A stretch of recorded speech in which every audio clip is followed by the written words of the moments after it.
How does a team respond after taking the eventual NBA champions to a Game 7 in the playoffs? In the case of the Denver Nuggets, you go out and immediately get better. The team has made some major additions this offseason that should help them in some key areas. I'm going to take a deeper dive into why I think these additions have been helpful, and why the Nuggets are poised to be a big threat to the defending champion Thunder in the Western Conference. The Nuggets won the NBA Finals in 2023, and while that's only 2 years ago, a lot has changed since. Before these recent playoffs, the team fired their longtime head coach Michael Malone and their general manager Calvin Booth, with just 3 games left in the regular season. David Adelman took over as the head coach and got the full-time job after the team had their second consecutive exit in the Western Conference semifinals. Though the other thing that hurt the Nuggets, which was very apparent last year, was their lack of depth. It also didn't do Denver any favors that before last season, the new CBA and tax aprons kicked in, which prevented the team from going all out to re-sign Kentavious Caldwell-Pope, and also made some of their moves look stranger in hindsight, given that the team was built under the previous CBA. Here's a look at the Nuggets' cap sheet last season. Their core 4 players of Nikola Jokic, Jamal Murray, Aaron Gordon, and Michael Porter Jr. exceeded the initial salary cap alone.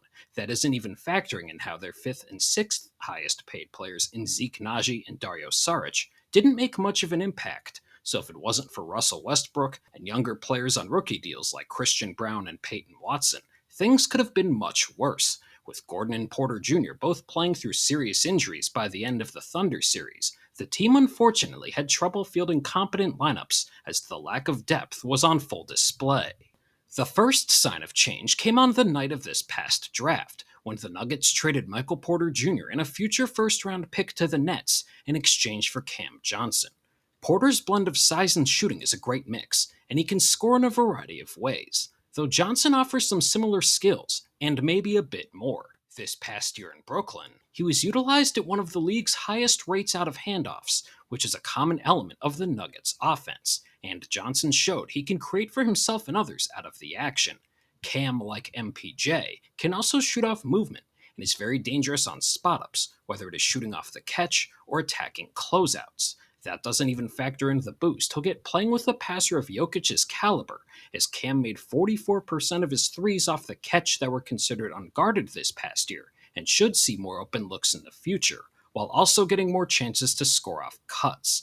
Johnson also has shown some flashes of creating offense for himself out of pick and roll, and is willing to compete on the defensive end. While Cam can bring many of the dimensions and some others that Porter didn't bring offensively, he brings another big difference: cap savings. Johnson has a cap hit of around 14%, while Porter's this year would be in the 25% range. This also allowed Denver to go out and add more pieces. One example of this is Tim Hardaway Jr., who signed for the veteran minimum.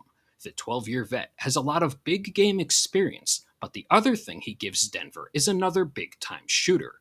Last year, by NBA standards, just a small percentage of Hardaway's 3-point attempts off the catch were considered unguarded, though including the playoffs, he made 46% of those shots, and with Jokic, he should see plenty more of those clean looks, while also giving the Nuggets another option who can space the floor. Denver also brought back a vital piece from their championship team in Bruce Brown.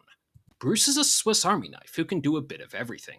His cutting and ability to operate as a roll man in his prior Denver stint was very valuable alongside Nikola Jokic, and he's shown that he can create for himself out of pick and roll and for others in various capacities, while also providing some versatility defensively. Given the Nuggets' lack of depth last year, this is a huge boost, as Brown can do a variety of tasks while being able to play with different lineups and can help provide some defensive stability, which was an issue the Nuggets had often this postseason when their starters got some rest.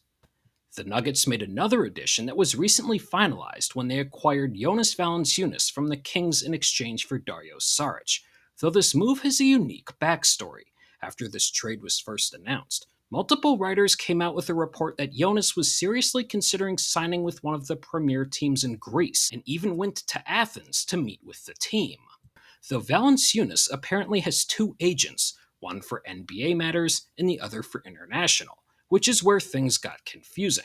According to a Greek media outlet, Jonas's international agent, who was not involved with his NBA negotiations, apparently promised the club that the Nuggets would be releasing him.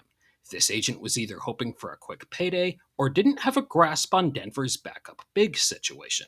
With a player like Nikola Jokic, his presence when he's both on and off the floor is apparent.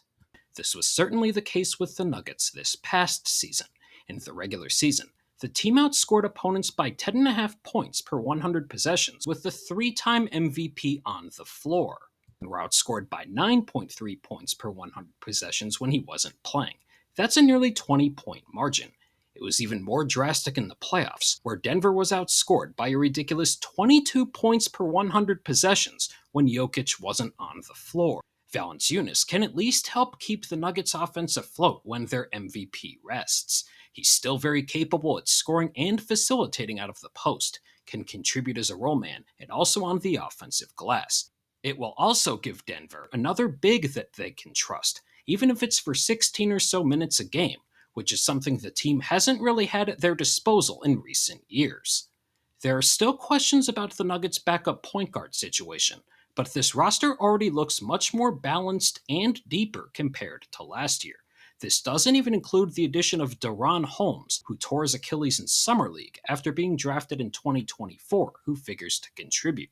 Add that all up, and the team that had trouble finding 7 or 8 guys they could trust in big games last year now could have at least 10 and a much deeper bench. There's plenty that could happen over the next few months and the coming season, but the Nuggets had to make changes this offseason to reach their full potential, and they're certainly headed in the right direction. If you made it this far, thank you, and if you enjoyed the video, make sure to like and subscribe to stay up to date with my latest in-depth NBA analysis.